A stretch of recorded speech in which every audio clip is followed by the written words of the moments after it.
I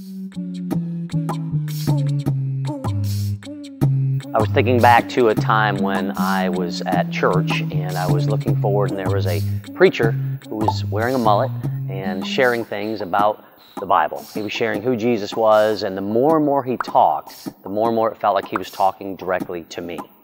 And there was a time and a place, and I kept wanting to know more and desiring to know more, but it kept pointing at me over and over and over until eventually I said, you know what? I need to come forward because I need to know more.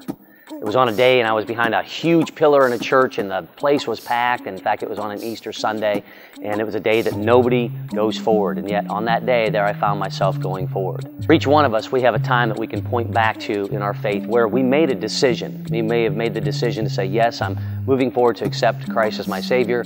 Or we could look back and say, you know, I heard the words and I heard what they were talking about, but I just wasn't quite ready. So where are you today? Where are you with your faith? Where are you as far as knowing and being resolved with a Savior who loves you? Well, this week we're going to talk about that very thing, because in this moment that I am sharing, I have a time, a testimony that I can turn back to. And you may have that very same thing. And yet you may also know someone who is still searching, someone who is still looking, and someone who is still wandering that you want to share with as well. What we're going to do this week is show you how you can do that, and then the following week we're actually going to give you the exact example, and I'm going to share with you about someone that this happened with. And his name is John. We'll see you tomorrow.